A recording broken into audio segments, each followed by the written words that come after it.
But implicit in the Greek word aletheia is an entirely erroneous concept of memory. According to Socrates, all knowledge is recollection. Memory simply recovers knowledge that we acquired in its ideal state before birth. The original meaning of the word education derives from this same concept. Educate literally means in Latin to lead out. In other words, to bring out something that is already there. Put another way, according to this notion of education, Laurel and Hardy were nuclear physicists waiting to happen. So according to this ancient concept, memory enables us to reach the truth, aletheia, unconcealment, unforgetfulness. But of course we now know that this is not how we acquire knowledge. Going to the root meaning of words or the resonances of previous meaning that they contain is no guarantee of arriving at an essential truth. Heidegger is right. Buried in words is the history of their meaning. But this history is not necessarily a history of corruption or concealment. On the contrary, the history of a word's usage, as distinct from its verbal meaning, is frequently a record of progress toward a truer picture of what actually happens. The Greeks still use the word aletheia for truth, but neither we nor they now regard truth as unforgetfulness or unconcealment. Why not? Because truth has no necessary link with memory. It is not originally discovered within it. Many of Heidegger's concepts suffer from this defective approach. By co-opting words for his own purposes, such as Dasein, taking old ones out of context, such as aletheia, running words together, such as being in the world, and so forth, Heidegger managed to create his own inimitable language. This cast a spell over all intelligibility but its own, to itself. We have seen that the world, Dasein with, and existence are equiprimordially disclosed, and state of mind is a basic existential species of their disclosedness, because this disclosedness itself is essentially being in the world. This is but a minor example, where the being of intelligibility in itself hovers at the edge of its own exclusivity. As Heidegger himself so aptly put it, the nothings. But does this really get to the bottom of nothing, one wonders? Or is it perhaps nothing at all? One must assume that Heidegger is being serious when he warns us with adroit mixed metaphor, when irrationalism, as the counterplay of rationalism, talks about the things to which rationalism is blind, it does so only with a squint. For Shakespeare, the play's the thing. For Heidegger, play itself manages to talk cross-eyed.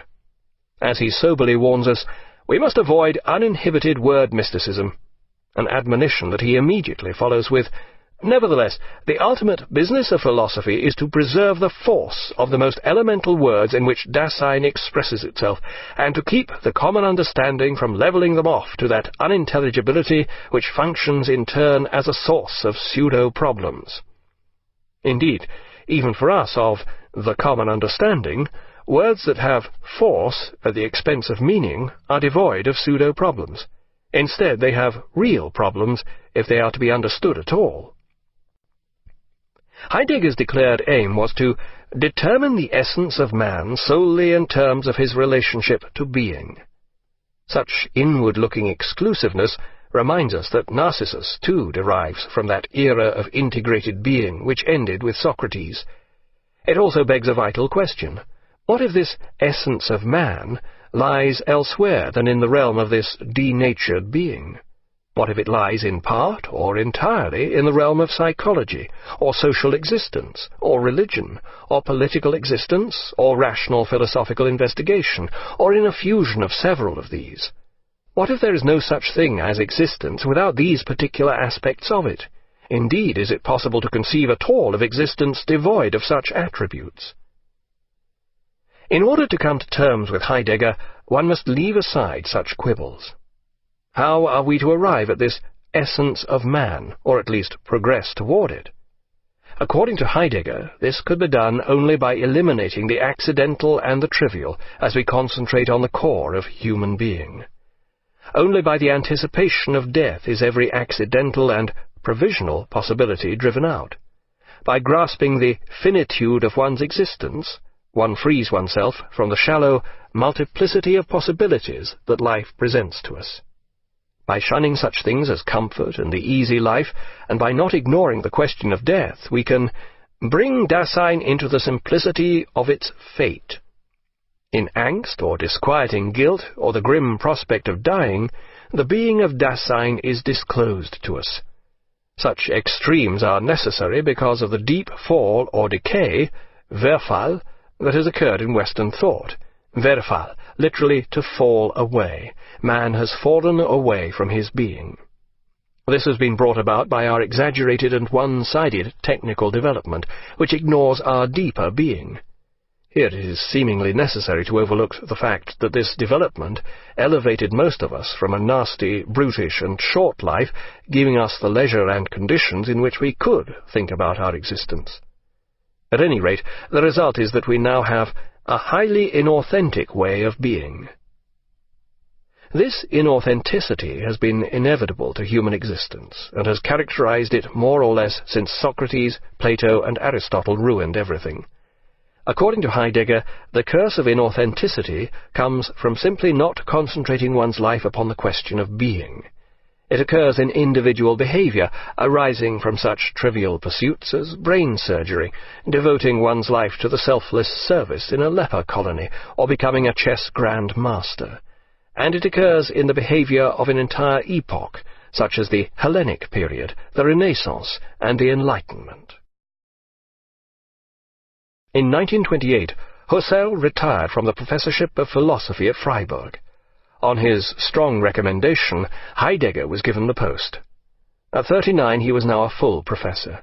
His inaugural lecture was entitled, "What is Metaphysics?" In this he further elaborated on his existential philosophy. Once again the young, charismatic professor in his homespun mountain peasant's outfit lambasted modern industrialized society. Such a back-to-basics plea found a ready hearing in Germany in 1928. The country was beginning to recover from the ruin of the inflation years, but many solid middle-class citizens had lost all their savings, and with them their status. An undercurrent of deep dissatisfaction remained with the fate of Germany in the 20th century. The powerful, self-confident nation that the Kaiser had led into the World War had within 10 years been reduced to an anxious, money-grubbing society ruled by bickering politicians. In his lecture, Heidegger outlined how man's Verfall was now leading to his being becoming submerged in his surroundings. His being was becoming a thing. His individuality was becoming lost, to the point where he was becoming, in a very real sense, a nonentity, a nobody. Man was becoming das Man, literally that one, an alien object. Instead of concentrating on his own being, man ignored himself and faced outward. This other-directedness meant that he now saw himself in terms of his fellow citizens. Instead of defining himself in his being, he measured himself against his society. The effects of das Man were all too recognizable in modern society. Mass behavior gave rise to mass lives. Shallow living begat shallow being. Conversations filled with idle chatter generated no genuine intimacy, and as a result, personal relationships were reduced to inauthenticity. Instead of genuine learning, das Man was filled with mere curiosity. He sought out the new rather than the true. Such distractions, the continual search for something different, new fashions, all induced an indifference toward the question of being. The people in this mass manifestation sought banal contentment, which was devoid of deep joy. Knowing joy is the door to the eternal. Although this was a time without God, Heidegger's position remained undeniably religious. As the critic A.D. Ness has observed, the search for being is merely a disguised quest for a kind of belief in God. Either way, this God, absent or present, had no place in modern life. Heidegger remained insistent upon this point. Modern industrial society produced widespread misery and shallow happiness in equal measure. There was no room for freedom of thought and action or independence of being in any form, and so Heidegger's misanthropic lament went on, and on. All these fads, jazz, Charlie Chaplin, Plato in paperback, a disaster. Not only would Heidegger have seen this book as a disaster, but also the fact that you are reading it. Even though it was about him, this would not have mitigated its deplorableness. Presumably you should have gone to the original German for enlightenment. There you could have come face to face with a genuine article. Our analysis of the worldhood of the world, forgetfulness, or unconcealment. Why not? Because truth has no necessary link with memory. It is not originally discovered within it. Many of Heidegger's concepts suffer from this defective approach. By co-opting words for his own purposes, such as Dasein, taking old ones aletheia, unconcealment, unforgetfulness. But of course we now know that this is not how we acquire knowledge.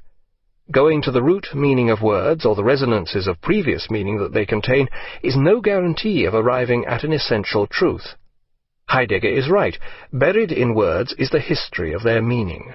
But implicit in the Greek word aletheia is an entirely erroneous concept of memory.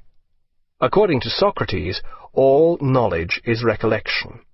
Memory simply recovers knowledge that we acquired in its ideal state before birth.